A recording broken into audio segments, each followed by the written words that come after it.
Hey, what's going on, everyone? Listen, just want to come on here to encourage you. Just got through doing my walk on my way to the gym. Today is back in shoulder day, and love doing it. Look forward to seeing what's all going to take place when I get there, and the challenges going to be set before me. Today is a rough day for me. I had to press beyond what my mind and my flesh was thinking to do because I got one of the worst calls that I could think of getting outside of my mama and Pat passing away on yesterday about one of my sisters that I love so dearly that's in the hospital fighting for her life. And initially, when I heard the news about her going to the hospital, I was like, oh, she's been there before.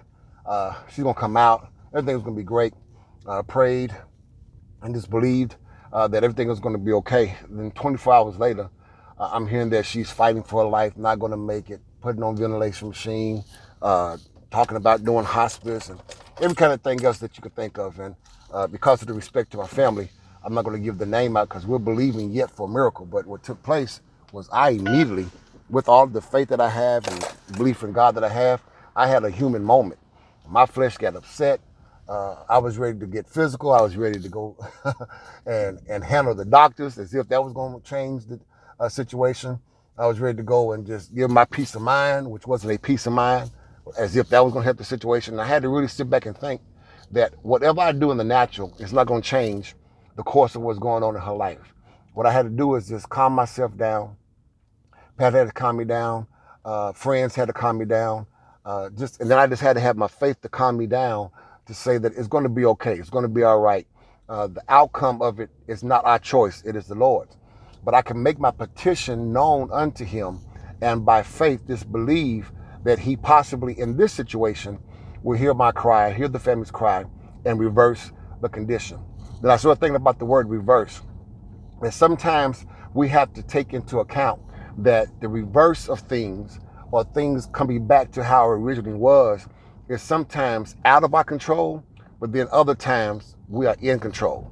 Even with our health, even with what we do in business, what we do with family, we have the power and the control to reverse certain things that have been done to come better into our favor.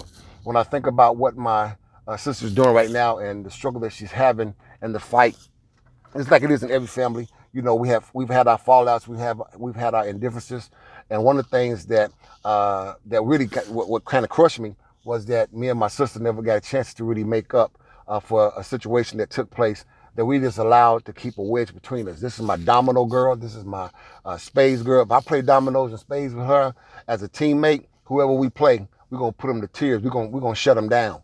And to know that this person that I helped take care of, that helped assist us when we was in California and helped with our children, and just watch her be able to grow and develop. She watched us grow and develop.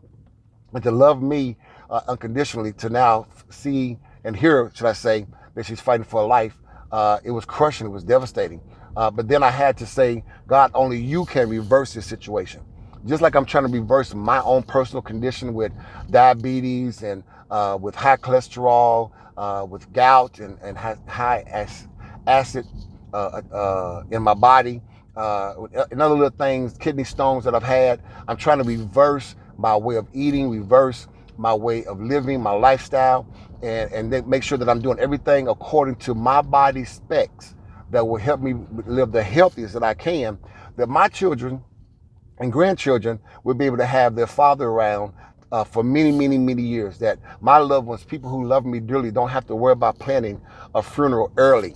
I just turned 50, and to even hear anyone dying in their ages of 50 or 60 when we're in our prime is just a crime, because we wait to get to certain ages to do certain things and to fulfill certain goals in life, and to finally get a chance to enjoy life to the fullest, just to find out that we got all these different medical conditions and then we're dying from them, or they're putting us in a hospital and causing us not to be able to function. So just like I'm trying to reverse certain things that I can control, I had to come to understand that there's some things that I can't control that I still have to believe that if it be the will of God, it would be in reverse. For me to come on and even share even this much because I'm a very personal person. I talk more about me. I don't talk too much about my family, do a lot of posts about that because I really respect the privacy of my family that way.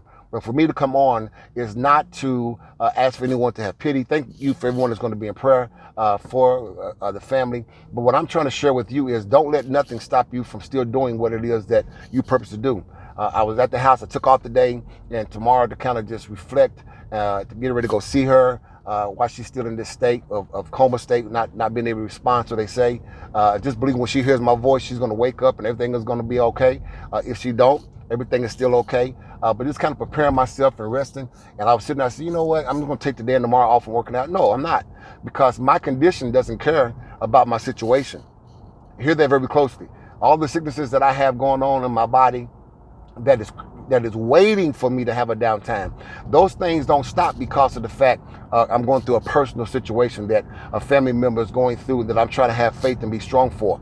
You know, as soon as I stop eating right, if I would have went on a binge and just ate all that cheesecake that I want to go buy, not a piece, but a whole pie, you know, my diabetes is going to shoot right up. My sugar going to shoot out the sky and say, oh, we got him again. All the fat cells going to go around that midsection that I'm working so hard to get rid of and say, oh, it's going to take another 2 or 3 months to get me off. And so I had to think about all these things, and even depression trying to sit in and stress was trying to overtake my mind. Those things add to me failing in my mission to be more healthier. So I had to just think on those things that are lovely, those things that are good, those things that have a good report. I had to think about how God has healed our family members from so many different other diseases and situations. And if he could do it then, he can do it now. And just literally put everything that I can't control into his hand. And this lifting weights, exercising, dieting, and eating right is in my hands. That's in my control. God ain't shaving off pounds. When he start doing that, I definitely will let y'all know. He said, you put it on, you get it off. So be encouraged. Like I said, I'm going through right now something that, that's very, very emotional inside of me concerning the situation. But even through that, I'm fighting beyond the emotions. I'm going beyond the flesh. I'm living in the realm of faith. And I'm still going to stay fit and stay focused on what it is that I have targeted to do. Because once again, I have children, I have loved ones, I have grandchildren, I have people that really love me that says, hey, we depend on you staying the course. Don't you be selfish and just live for yourself. Understand that you are connected to other people, and how you end up coming out of this is going to determine whether we have you or we don't. So continue to fight. Continue to hulk down everything. Even when my mind was like last night was gone, yo. I wouldn't want my worst enemy to go through what I went through last night. And the way that it responded in my flesh and my humanity, I was not the person y'all seeing right now on this phone, smiling, laughing, and being an encouragement to you. But you know what I had to do? I had to hulk it out. I literally cried like talk. And you know what? I felt like things really changed. Weird as it sounds, and the comical it is for some of you all, that I'm using the old fictitious character to become a reality in my life. Hey, if it works, baby, use it in this season. Because in this season, everything coming against us that was fictitious now becoming reality. Then we need to take some fictitious stuff and make it a reality, as long as it's working toward the progress of us moving forward. But I just want to encourage you, those walls, those barriers, that depression, that bad report, the firing off the job, the health report that you're getting that you don't want to hear, hulk it down. Believe that you have the strength, the power, and the endurance to be able to face it. And then what you can't do, turn that over to God and watch him do it in a miraculous, spectacular way for your life. We love you. May God bless you. Remember, if it's before you and it's blocking you, hulk it. Oh.